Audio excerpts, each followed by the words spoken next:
চিকেনের কখনো সখনো একটু নতুন কিছু খেতে ইচ্ছে করলে ট্রাই করতে পারেন চিকেন মুমতাজ। একদম নতুন ধরনের রেসিপি এটি, আর খেতেও কিন্তু ভীষণই ভালো লাগে ভাত বা রুটির সাথে। আর উপকরণও কিন্তু ঘরোয়া উপকরণ দিয়ে তৈরি করে নেওয়া যায়, কিন্তু প্রসেসটা হয় একটু আলাদা। এই জন্য প্রথমে কেটে নিচ্ছি একটু পেঁয়াজগুলোকে কেটে নেওয়ার পরে সাদা তেলে ভেজে নেব। তার আগে দিয়ে দেবো দুটো এলাচ, 4-5টা জাস্ট গোলমরিচ, আস্ত গোলমরিচ দিয়ে ফোড়ন দিয়ে তারপরে পেঁয়াজটা দিয়ে দেবো। এই দুটো এলাচ আর গোলমরিচটা দিয়ে পেঁয়াজটা অবশ্যই ভাজবেন। পেঁয়াজটাকে একদম ব্রাউন কালার করে ভাজবো। তবে ভাজার আগে দিয়ে দেবো 1 মুঠো চীনাবাদাম। যদি বাড়িতে চীনাবাদামের জায়গায় কাজু থাকে সেটাও দিতে পারেন। যদি চীনাবাদামটা দেন তাহলে বেশি ভালো হয়, রান্নার রেসিপিটা একটু আলাদা অন্যান্য চিকেনের থেকে। এবার বাদামটির সাথে পেঁয়াজটাকে আর ওই এলাচ আর গোলমরিচ সব কিছু দিয়ে ভেজে পেঁয়াজটাকে ভালো করে ব্রাউন কালার করে ভেজে দিয়ে মিক্সার গ্রাইন্ডারে ভালো করে পেস্ট করে নেবো। মিক্সার গ্রাইন্ডারের জায়গায় জিনিসটাকে ঠান্ডা করে শিলনোড়াতেও বেটে নিতে পারেন। তারপরে গোটা গরম মশলা যেরকম এলাচ, দারচিনি, লবঙ্গ আর গোলমরিচ এগুলো দিয়ে তার মধ্যে দিয়ে দেবো মাংস। তেলের মধ্যে সাদা তেল নেবো, এর মধ্যে আর দিচ্ছি স্বাদ অনুযায়ী নুন আর হলুদ। এবার এই গোটা গরম মশলা ফোড়ন দিয়ে মাংসটা দেওয়ার পরে নুন আর হলুদ দিয়ে মাংসটাকে এই সাদা তেলেই কিছুক্ষণ নেড়ে চেড়ে নেবো। তারপরে দেবো আদা রসুন বাটা 2 চামচের মতো, আর দেবো লঙ্কার গুঁড়ো। নর্মাল লঙ্কার গুঁড়ো দিয়েছি, এখানে কোনো কাশ্মীরি লঙ্কার গুঁড়ো দরকার নেই দেওয়ার। দেবো 1 চামচের মতো ধনে গুঁড়ো আর জিরে গুঁড়ো। বেসিক মশলা, এই 3 রকমের মশলা দিয়ে এবার মাংসটাকে ভালো করে কষাবো।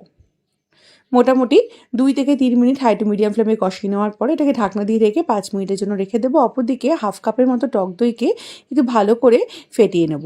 খুব ভালো করে একদম ক্রিম টেক্সচার করে দইটাকে ফেটিয়ে নেব, যেন দইটা পুরো ইয়গার্টের মতো হয়ে যায়।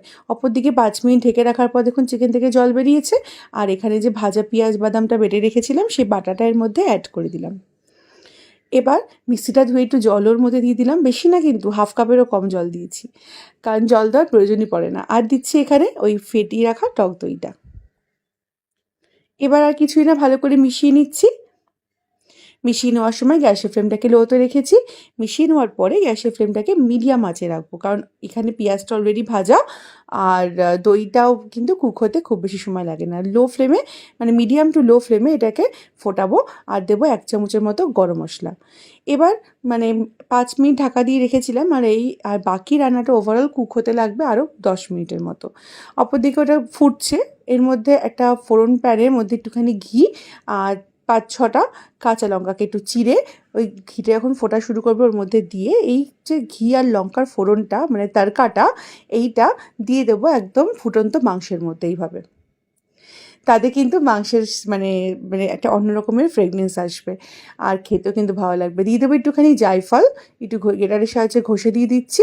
আর দিয়ে দিচ্ছি এখানে 1 চামচের মতো চিনি স্বাদের ব্যালেন্সের জন্য। ব্যাস, আর কোনো উপকরণ লাগবে না।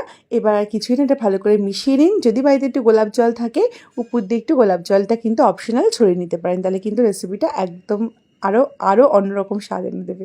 ব্যাস রেডি।